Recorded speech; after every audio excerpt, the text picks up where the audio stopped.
Hey,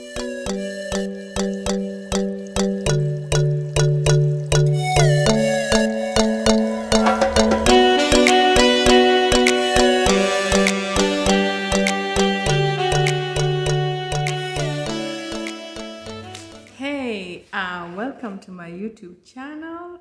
I am so glad you're here today.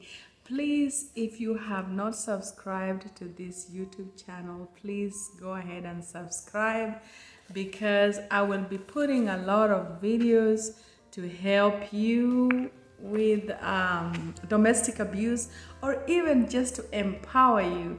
So I'm excited today because listen, sometimes when you're stressed, you see this dress here? I made this dress myself. And I'll do a YouTube channel to show you how to make this dress. Very easy. If you don't have a machine, you can even make this by yourself, just making it without a machine. But I think on one of my YouTube channels, I'll show you how to make this dress. First, subscribe, please. Subscribe to this YouTube channel. A deeper domestic empowerment, domestic abuse. We are trying to empower you. I'm trying to help women. It's not only for you. This channel is not only for domestic violence. This channel is also to empower women. It's also to help you help somebody else. I always tell the women that I have helped that the only thing they can do for me is help another woman. So we're helping each other, okay? Today we have a very good topic, financial abuse. So a lot of people don't even think that financial abuse is anything, you know? Like financial abuse is domestic abuse.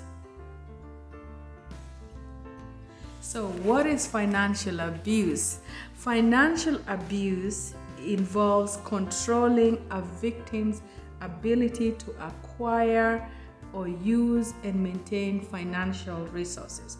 These are those who are victimized financially may be prevented from working. So financial abuse is when somebody makes you, he's your husband, I'm not saying somebody, especially your husband. If your husband does not want to share his financial information with you, he does not want to let you work, he does not want you to spend any money, he prevents you from doing anything financially or making financial decisions. Everything financially is him exactly. That is financial abuse. They also may have their own money restricted or stolen by the abuser. So with financial abuse, the abuser will also steal you. Some of them will steal your money. They will spend your money. You find that in some relationships, a husband will go and use all the money in the bank. You've saved all this money all your life, but he spends it like he doesn't care. That is abusing you financially. So check that. And rarely do they have complete access to money and other resources. With financial abuse, you don't even have access to resources. That means you don't have access, you can't go to work. He says you have to stay at home with the children. Okay, it's okay to stay at home with the children if that is what you want. But it's also if you have to stay at home with children and he doesn't support you financially.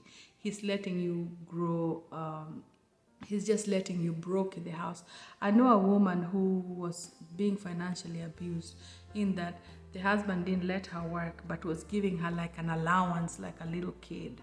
That is financial abuse. If you're being given like $20 allowance, $5 allowance, that is at that unique financial. As a wife, remember, you're an equal partner. You may not be equal in terms of you don't make the same amount, you don't have the same strength, but there should be respect enough to understand that even if he's older, younger, or whatever he is, you still is his wife. So remember that.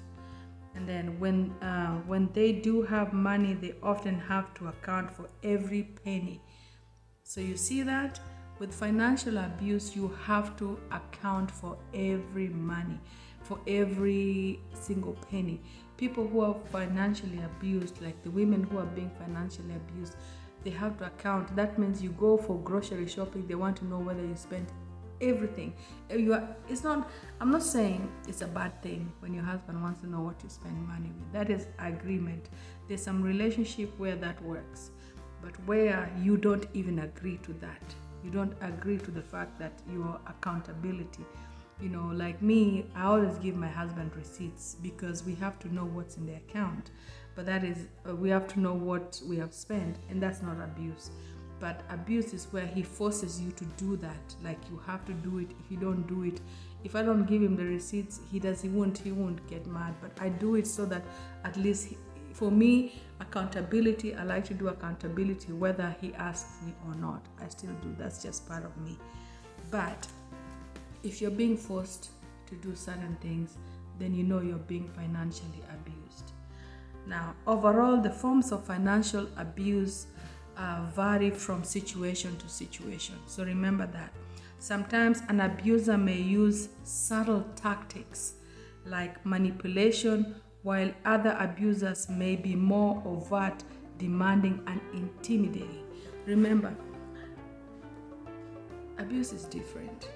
For some people, you'll see that somebody will say, bring your money, bring your check here. As soon as you make your check, he takes the check. He doesn't even give you, let you even decide or anything like that. There's some relationship that work like that, but there's some relationship where that is abuse, where somebody is forced to do all that, So they'll be the intimidating, they will be demanding.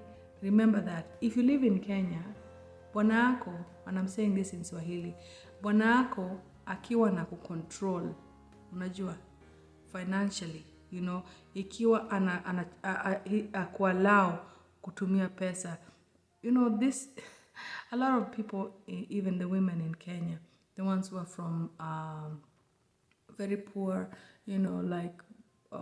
backgrounds, so you get married to a rich person, and you yourself, he does everything. That's okay. But the thing is, he also needs to realize that you're his wife. Even if you don't know much about finances, he should be able to allow you to learn or teach you, or even allow you to do what you want to do. If you're doing a little business here, he should allow you to control that money so you learn. Not because you don't know, then now you can't. That is not fair. Okay? While less commonly understood than other forms of abuse, financial abuse is one of the most powerful methods of keeping a victim trapped in an abusive relationship. Remember that. Okay? So, if you don't have money, that's when you are trapped. A lot of people feel trapped, and an abuser will make sure that you don't have money, you don't have accessible money, so that they can control you. They use that. So if a man loves you, he should be able, and knows that you're going to stay, he should be able to trust that even if there's money in the bank. My husband has his own account, and I have my own account, but I don't even know what is in his account, but I trust that whatever is in his account, he's using it for our good, which he's paying all the bills, he's doing everything. So I'm not worried. If I need clothes or anything, he gives me the money. But I also have money that I can use without even him worrying about what I've done with my money, So, but sometimes it doesn't work like that. Me personally, I can't have control of finances because I'm not good with finances. But that is the agreement that me and my husband have, He has control of finances. Originally, when we got married for real, he was the one he had asked me to be the one in control of finances until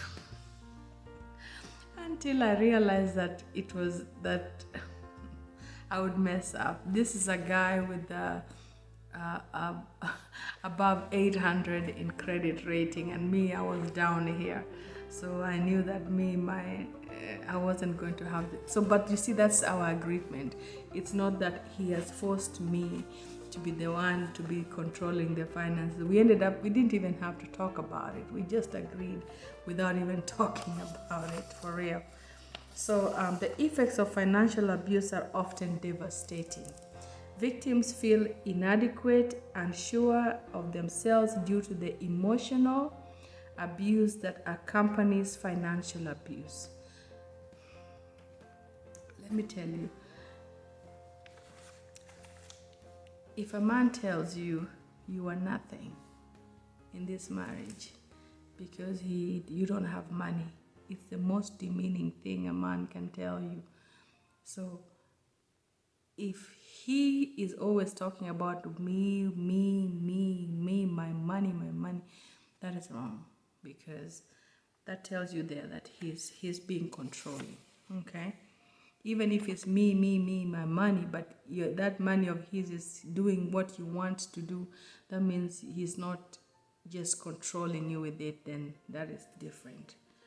So they also have to go without food and other necessities because they have no money.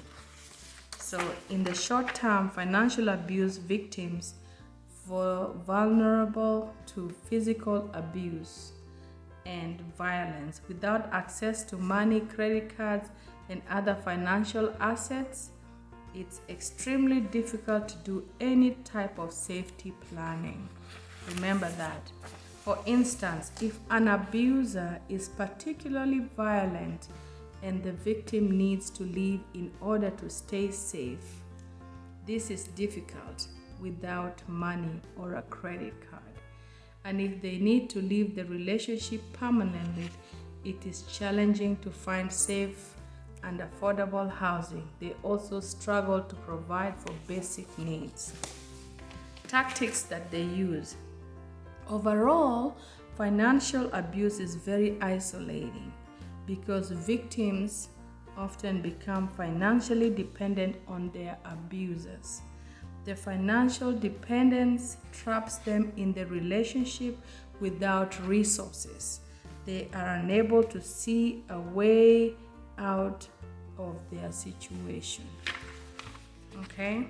It's extremely important that women can identify financial abuse before it escalates and they are stripped of their credit history, employment, and opportunities. You know, there are women who they've been housewives for all their lives, then they divorce when they are 50, and then they were teachers, but now they can't teach. So financial abuse can really be bad for women. Following as an overview of the way financial abuse is perpetrated, some abusers may use all of these tactics, while others may use one or two, regardless of whether the abusive person is using one tactic or 10, is still considered financial abuse. Exploiting your resources. So when dating a partner or spouse uses or controls the money you have earned or saved, they are exploiting your resources. Here are some examples of this exploitation. I don't want to make this video so long, but hey, the next video I'm gonna talk about exploiting resources. How do people exploit resources? How does financial abuse occur? How does it start? What happens? So tune in, please subscribe. Thank you, guys.